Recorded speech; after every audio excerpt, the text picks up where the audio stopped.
राजा रानी की एक छोटी सी परी थी जिसका नाम किरण था। किरण बहुत ही प्यारी और नटखट थी। महल में रहने के अलावा उसे सबसे ज्यादा मजा जंगल में खेलने में आता था। एक दिन जंगल में खेलते वक्त किरण की मुलाकात एक बूढ़ी औरत से हुई। औरत अकेली बैठी हुई थी और गुनगुनाकर कुछ कह रही थी। किरण औरत के पास चली गई। औरत ने किरण को देखा तो मुस्कुराई और बोली, बच्ची, कहां जा रही हो? किरण ने जवाब दिया, मैं महल में रहती हूं, पर मुझे जंगल में खेलना बहुत अच्छा लगता है। आप कौन हो? औरत ने जवाब दिया, बच्ची, मुझे जड़ी बूटियों का अच्छा ज्ञान है। मैं बीमार लोगों का इलाज करती हूं। किरण को औरत की बातों में सच्चाई लगी। उसने औरत से जंगल के बारे में कई सारी बातें पूछीं। औरत ने भी किरण को कई कहानियां सुनाई। शाम हो गई तो किरण को महल वापस जाना पड़ा। रास्ते में किरण सोच रही थी कि औरत से मिलना कितना अच्छा लगा। कुछ दिनों बाद किरण फिर से जंगल में गई। उसे उम्मीद थी कि वह फिर से बूढ़ी औरत से मिलेगी। जंगल में घूमते हुए उसे एक झोपड़ी दिखाई दी। किरण झोपड़ी के पास गई तो देखा कि वहां वही औरत बैठी हुई है। किरण दौड़कर औरत के पास गई और बोली, आप, मुझे इतने दिनों बाद आपसे मिलकर बहुत खुशी हो रही है। औरत ने मुस्कुराते हुए कहा, बच्ची, अच्छा हुआ तुम आई। मेरे पास तुम्हारे लिए एक तोहफा है। औरत ने एक खूबसूरत सी चमकती हुई तितली निकाली और किरण को दे दी। किरण खुशी से झूम उठी। उसने तितली को अपने कपड़े पर टांग लिया। महल वापस लौटते वक्त किरण को अजीब सा लगा। उसे कमजोरी महसूस हो रही थी। रात होते होते किरण की तबीयत बहुत खराब हो गई। राजा रानी किरण को देखकर घबरा गए। उन्होंने तुरंत महल के सबसे अच्छे वैद्य को बुलाया। वैद्य ने किरण की जांच की और राजा रानी को बताया कि किरण को किसी ने जादू टोना किया है। राजा रानी को यह सुनकर बहुत गुस्सा आया। उन्होंने पूरे महल में खोज शुरू कर दी, लेकिन उन्हें कुछ नहीं मिला। कुछ दिनों बाद किरण की तबीयत और बिगड़ गई। तभी महल में एक चिड़िया आई और राजा रानी से बोली, मुझे पता है कि राजकुमारी को किसने बीमार किया है। चिड़िया ने राजा रानी को जंगल वाली बूढ़ी औरत के बारे में बताया। राजा रानी सैनिकों को लेकर तुरंत जंगल की ओर निकल पड़े। जंगल में जाकर उन्होंने बूढ़िया को बहुत खोजा, लेकिन वह बूढ़िया नहीं मिली। एक दिन चिड़िया ने सच बता दिया कि बुढ़िया ने किरण को जादू की तितली दी थी। तितली की रोशनी धीरे धीरे किरण की सारी ताकत खींच रही थी।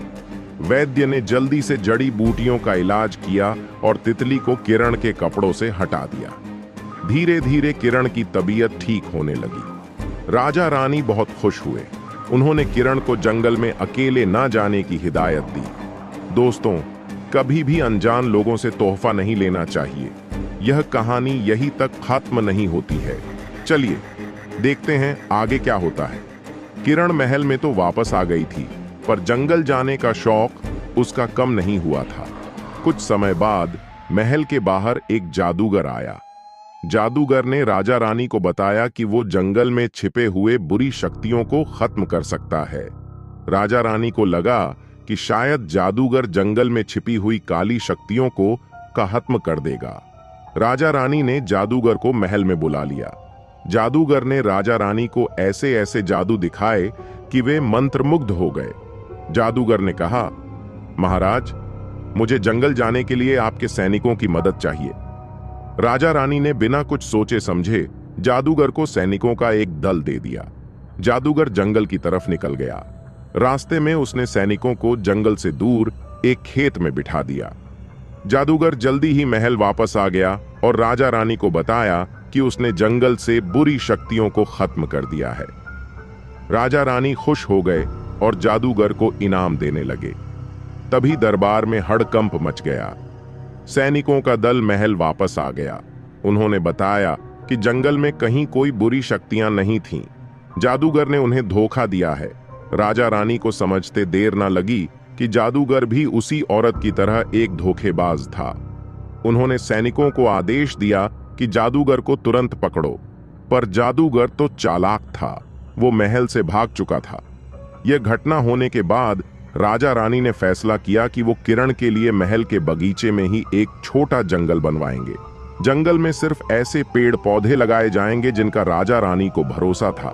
अब किरण जब चाहती थी बगीचे में खेल सकती थी। वक्त बीतता गया।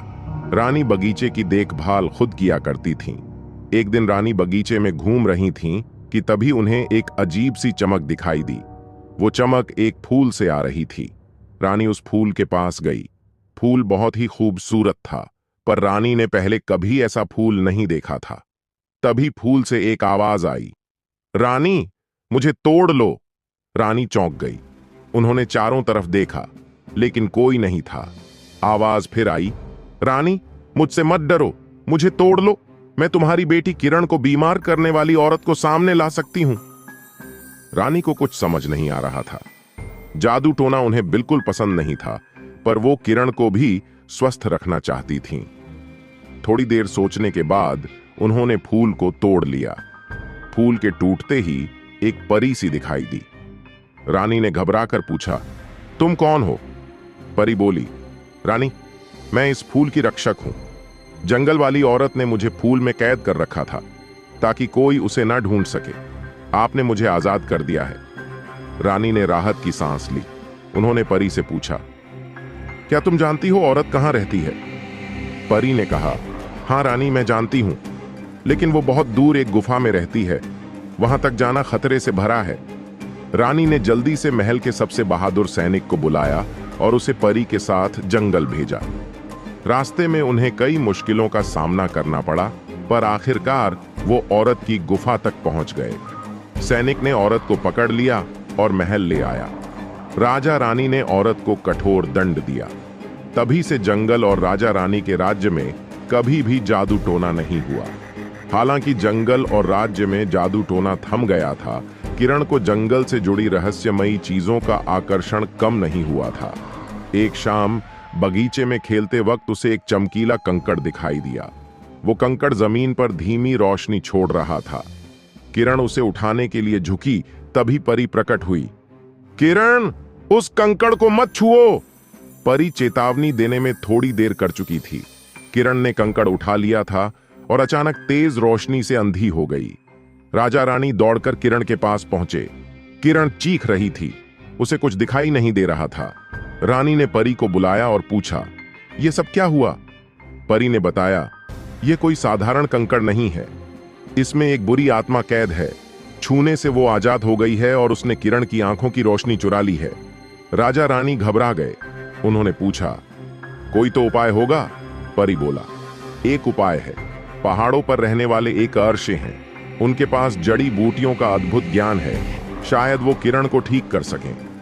राजा ने तुरंत सैनिकों को तैयार किया और परी के साथ पहाड़ों की तरफ रवाना हुआ। रास्ते में कई खतरे थे, पर राजा और सैनिक हार नहीं मानने वाले थे। आखिरकार वो आर्षि के आश्रम तक पहुंच गए।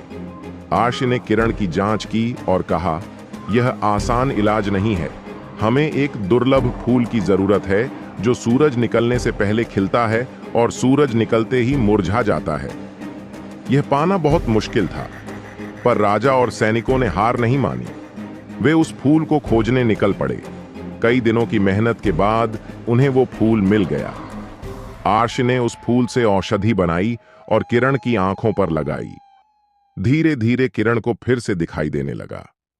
किरण और राजा रानी खुशी से झूम उठे। उन्होंने राशि को धन्यवाद दिया। इस घटना के बाद राजा रानी ने किरण को समझाया कि जंगल में भले ही खूबसूरत चीजें हों, पर कभी कभी वे खतरनाक भी हो सकती हैं। किरण मान गई। उसने जंगल की खूबसूरती को दूर से ही निहारना सीख लिया।